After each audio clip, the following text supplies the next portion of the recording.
anoo magacaygu yahay Maxamed Cali Xaashi kana mida muwaadiniinta reer Somaliland kuna sugan caasimadda Somaliland ee Hargeysa. Waxaan halkan ka shaacinayaa urur siyaasadeed reer Somaliland oo magaciisa la yiraahdo Dhamays, isla markaana ujeedadiisu tahay inuu dhamaystiro ummadda reer Somaliland kuna midoobaan cid ka maqanina aanay jirin min galbeed min bari. ujeedada ururkanu waxa weeye maadaama dhawaan madaxweynaha Somaliland Muuse Biixi Cabdi uu sheegay in urur siyaasadeedyadii la furi doono, sidoo kalena xitaa haddii aan xeerka wax ka bedel lagu samaynin 2022 ay kaga buuxdo taariikhda ururada xisbiyada oo ururadii kuleyba ay halka waqtigoodii ku dhamaanayo, in xilliga ugu horeeya hadii imika tahay iyo hadii 2022 ay tahayba aanu urur siyaasadeedka maxay hayday ay tahay ku beegan yahay xilligiisu. Somaliland gudaheeda marka la eego siyaasiyiinta Somaliland joogta waa tiro kooban, waliba dad waaweyn muddo badan soo shaqeynayay, in badan ku noqnoqday xilalka dalka ee kala duwan, kuwo hore musharaxiin u noqday oo ururadoodii iyo waxyaabihii ay sameysteen ay la dooran waayay amba doorasho ahaan aan helin, iyo xubno wasiir noqday kaambeynara siyaasadeed oo waaweyna. markii ilaa iyo muddadii dhaweyd ee lagu dhawaaqay in la furayo ururada aan Somaliland dhexdeeda qiimeeyay, dad badan oo kalena ay qiimeeyeen, ma jiraan siyaasiyiin cusub oo halkaa ka soo dhex bixi kara ama la filayo inay soo baxaan amba hankeedii leh. si ay tahayba dadku waxaad moodaa inay ka dhursugayaan kuwa imika jooga, kuwa xisbiyada imika hogaaminaya iyo kuwa shakhsiyaad kale oo la filayo inay furtaan oo dadkii hore annagoo taa ka duulayna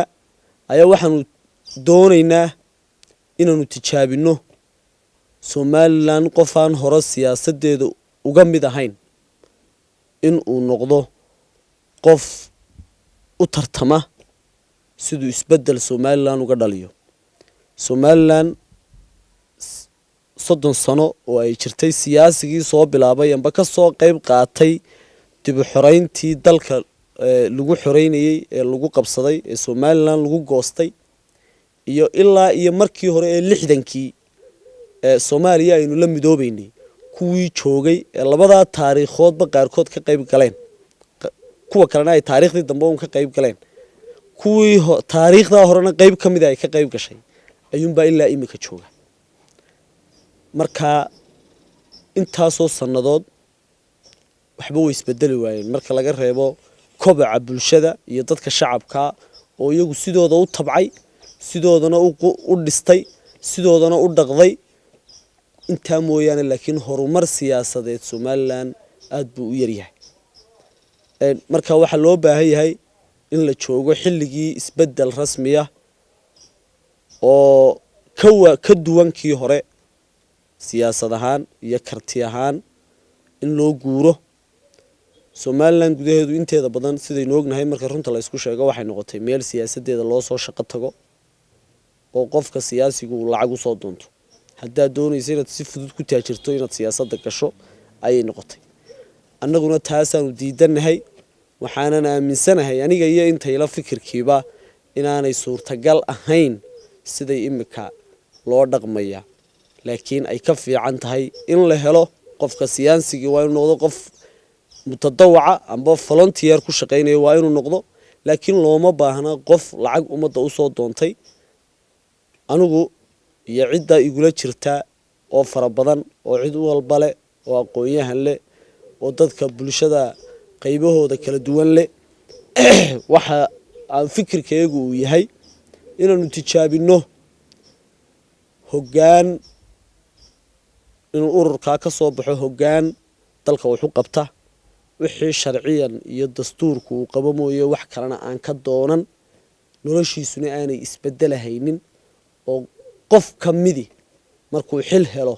dhammaantood la waayo somalilan gudaheeda saynu wada naqaano amba caanka ah qofka mas-uulka waxa kuugu dambaysa maalinta aad doorato meel dambuu maraya lama arko xaaladda ummadda ma ogaado xogogaal noqosho ma sameeyo xataa ka reernimada ku doortay ee reernimada ku taageeray baan dib u arag marka laga reebo shakhsiyaad yar oo kooban oo qofka hogaankii uu ka xusho mooyaane waxyaabaha noocaas oo dhan markaan eegay waan garan waayey cid lexe jecel ahaan iyo caqli ahaanba waxaan garan waayey ciddii lexe jecelo dalkan ka lahayd meeday ayaan is weydiiyey cidaan ku aamino amba cidaan ku halleeyaba waan garan lahay taa aawadeed waxaan ku go-aan qaatay kolay dad badan way la yaabi doonaan qaar badani wax kale ka soo sheegi doonaan qaar badani way cadhoon doonaan qaar badani way caytami doonaan laakiin waxaan ku go-aan qaatay in aan taasi sheego shaaciyana si kastoo igu qaadanayso iyo xilli kasta oo ay soo galayso iyo muddo kasta oo kale oo ay gaadhaysana somalilan intii aan shaqada bilaabayna waan u shaqaynayay wixii aan ugu shaqaynayeyba marka horeba si mutadawacnimo ayaan ugu shaqaynayay imikana waxaan garan laahay cid iiga lexe jeclo badan waan garan waayey wuxuu shakiiga galay mas-uuliyiinta xisbiyada iyo xukuumadda iyo ummadda loo xulay amba ummaddu dooratay ee kasoo dhex baxay meeshay wuxu wadaan ayaa la fahmi waayey aniga laftigayguna waxaan cid aan ku aaminaba waan garan lahay markaa taasaa keentay bulshada reer somalilan aad iyo aad baan u salaamayaa insha allahu gobolada bariga somalilan tusaale ahaan oo inta badan la yidhaahdo siyaasadda way ku yaryihiin amba la yidhahdo saami rasmiya kama haystaan xaggan waliba sool insha allahu hogaanka qofka igu xigi doonaa wuxuu ka soo jeedi doonaa deegaankaasi aad iyo aad baan idiin salaamayaa waxaan u baahannahay isbeddel rasmi ah oo lagaga guuro siyaasiyiinta gabowday iyo siyaasiga lacagta doonaya oo aynu ku helno qof daacada oo sharciga u hoggaansan oo ilaahay yaqaana oo ummadda u turaya oo mas-uuliyadda garanaya waxay tahay aad iyo aad baad mahadsantiin waxaan jecelahay inaan dhowr su'aalood ku weydiiyo hore siyaasi umaad hayn haddaad soo koraysa jaranjarada siyaasad ururkaagani siduu u guulaysan karaa waslada ilaahay xaggiisa horta wax waliba ku xidhan yihiin anigaa aaminsan qofkuna inuu wax aaminaa waa muhiim waxaan doonayaa inuu noqdo anigu inaanan lacag lahayn waad ogtahay qof soo hantiyey iyo waxa waad ogtahay marka waa urur aan doonayno in ummadda si rasmiya uu uga turjumo ilaahayna waan la kaashanaynaa inuu hirgalaan aanu rajaynaynaa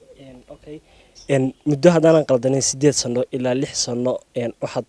ku jirtay saxaafadda waxaad ka mid ahayd wariyaasha ka howlgala magaalada Hargeysa badi ama xirfadii saxaafadda miyaa deysay mise waxaad leedahay waan isku wadaya taa dib baan ka soo sheegi doonaa insha allahu tacaala dib baa taa ka soo sheegi doonaa laakiin imika waxaan imika